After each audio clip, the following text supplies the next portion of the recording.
Enthusiasts who appreciate the art of boxing understand that I have a talent. I love the camera.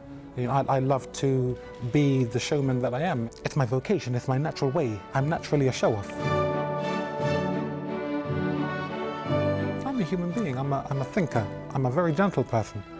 I'm an intelligent person, and I'm kind. Now that is bad. Backstage, it's a bit like the way when we're all filming a closed door. Oh, wow.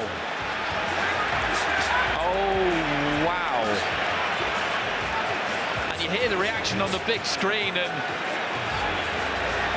I was not expecting this. I was not expecting this because there was just no sign of it all week. We've seen Nigel Benn all week, but we haven't seen Chris Eubank Sr, but there he is on the shoulder of his son. You're simply the best. Better than all the rest. Better than anyone. Anyone I've ever met.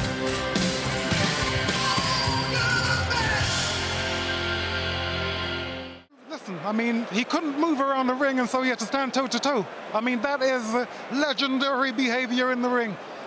Legendary. And this Conor Benn, as I said, Conor Benn is an extraordinary fighter.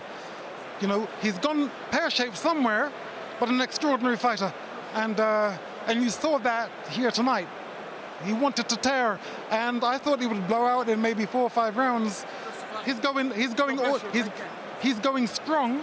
He's going strong right the way through the fight. I am so proud of him. That's my son. That's right. That's why I'm here. I was always going to be here. That's right. Rastafari. Fantastic. Thank you very much, Mr. Eubank. But you're still obviously more famous than most world champions. Well, you know, character is a wonderful thing, and I've been obviously blessed with it, and I'm thankful for that. Early in your career, I think you'll probably agree with this looking back now, most people bought tickets or watched the telly to see Chris Eubank put in his place and get beaten. But now it seems to me, it struck me in that last fight against Calzaghe, they had a soft spot for you. You think you're popular now? I've always been popular, at least with the people I've met. I mean, whether they like me or dislike me, I've been popular. You know, when I say that, I mean, if someone shouts something horrible to me, that person is still a fan. It's just, you know, they're the other way. But that's a fantastic life as well, because, you know, it's only a matter of time before I convert those people, because I'm a good person. It's just that the press only show one side of me, which is, you know, the showman. And some people are, you know, some people like it, some people don't. What's the other side of you? I'm a human being. I'm a thinker. I'm a very gentle person. I'm an intelligent person, basically intelligent. And I'm kind. And Nev, I didn't deserve what you did to me, and I didn't deserve you calling me a fraud. Now, what has he got for a ring entrance this time?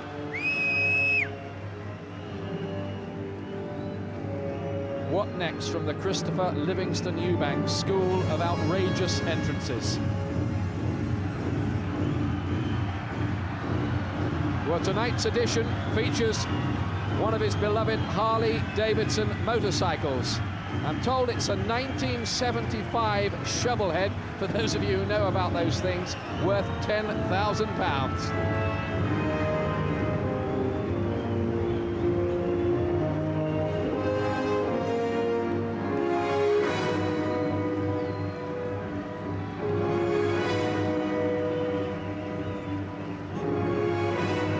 Is he revving up for something special, as he did against Wharton?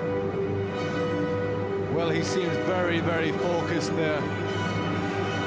But meanwhile, in the other corner, Steve Collins is oblivious to this, sitting with a hood over his eyes, his earphones on, trying not to get psyched out.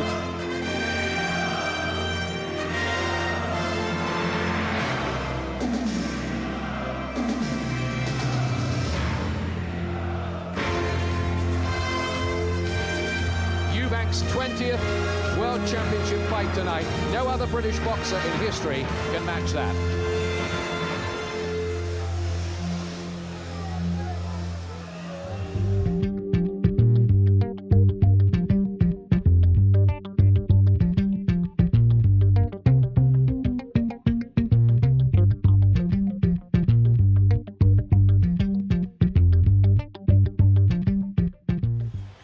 Naseem said on ITV that I'd copied his moves. He said to me in private that he was told to do it by his trainer and manager at the time.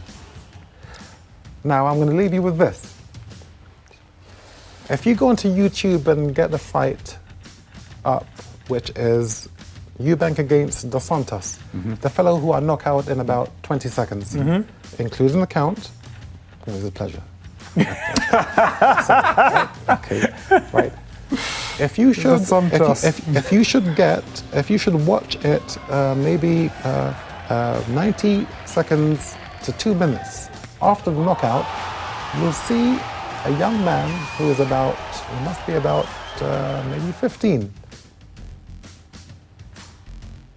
standing, looking, and he's looking like this. Let me get a look at him. He had this look on his face. You can watch it now. September 1990. September 1990. We're going to ask. Watch that. No, watch the fight, and you'll see. Well, I've never known you lost for words, and I know you're very emotional, but we'd love to know all about that back at home. He's the hardest punch I've ever seen. He's the hardest punch I've ever come up against in my life. I don't know. I beat him on determination. Karen, I told you I'd do it. Well, I'm not supposed to do it, but I knew I'd do it. He was good, but yeah, I stuck with it, and he hurt me bad, man. But he's good. But I told you my chin is cast iron. I told you they couldn't touch it. If anyone can touch somebody's chin, it's Nigel Benn. Karen, can we get married now? Can we get married? Listen, this is a new side. Marry me, Karen. You want to get married now? Yeah, I want to get married. Well, you're in all sorts of emotions. Can I just say this? You are crying now. Now, all we've seen is an arrogant Chris Eubank. This is an emotional Chris Eubank. He extended me like I've never known one could be extended. He's definitely, the man is just an animal. I mean, his strength. He's not an animal. He come over to me, he shake hands, and he's an unbelievable puncher. And I said I wouldn't embrace him or anything, but you see, he's won my respect, you see, because he hurt me up the guts. He opened my tongue's open. To actually engage the public that police officers, if they are sports stars or if they are rappers or singers or actors, you too can actually persuade youngsters to stay away from the penal system. You know, what we are doing, we are serving the people. This is not about power, this is about serving. This is about actually explaining to you, look, let's not do this. Let's work it out. This is about peace. It's not about fight. This is not about, oh, you're powerful, you can do. No, I'm not about that. I never have been about that. I've always been good-natured, you see. My heart has always been good-natured. I was going to say, although many people may not understand that, in accordance with the characters that they see when I get into the ring, the egotistical, the posturing, the egotistical way, or the arrogant way in which I carry myself when I'm fighting, it may be hard to understand how I can also be a human being.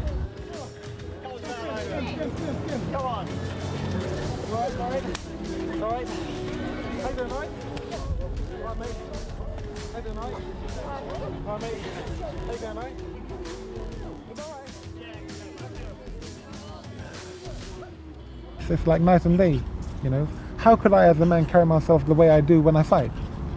It would not be, they'd lock me up. They'd put me in a mental asylum, wouldn't they? Usually on the way back from a run, I have a tendency of stopping up here at the Palmyra Cafe. The other trainers would say, well, that's disgusting. Well, in actual fact, it's quite nice. You really ought to try some, come in. And James is going to do Ronnie, probably just a bacon and egg sandwich. Right. I'm going to have the same, half a yolk. Right. Have many other things cooking for me. I wish I would have done this interview in a suit. No, because, you know, my hair's not combed and, you know, it's not good. But you look like a working man in the gym, Chris, and that's what you're about here, isn't it? Well, that was part of the illusion. I was always, you know, clean, cut clean, and in my suit. You know, they showed. I heard there was a program on TV called Question of Sport, and they showed a picture of me, and it was like a picture people had to guess, and no one recognised me. And it was because I was training. I had my head down, I had my legs straddled, and my nose was probably touching the ground. And all they had to recognize me by was probably my forehead and haircut. And they didn't recognize me. And I think that's because people think of Chris Eubank in the suits and the equestrian attire and the cane and the monocle, and to think of him training is just not really Chris Eubank, is it? I mean, or is that just me fantasizing? I would like to think that people know me from Maybe you are a master of illusion there. well, maybe. In a moment, the famous theme tune that has greeted him through all those contests.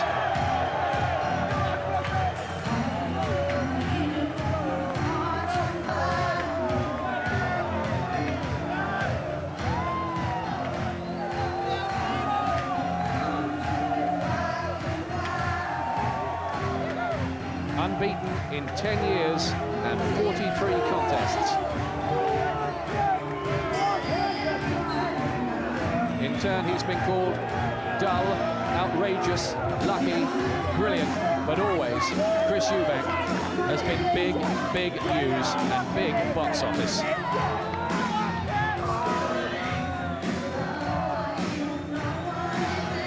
The security men are having to earn their court. They certainly are. The atmosphere here is unbelievable.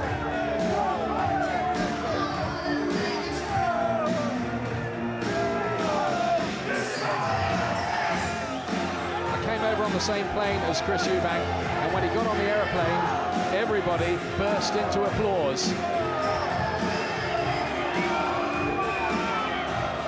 So he must be gaining some popularity in his old age. They'll have to do something about that.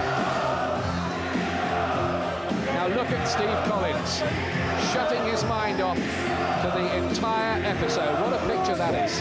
Unbelievable, isn't it?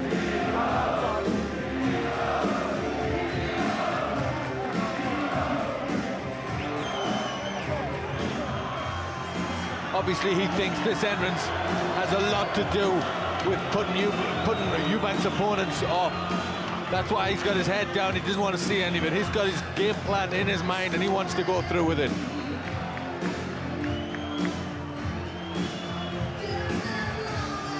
As always, he's milking it for everything it's worth, Eubank.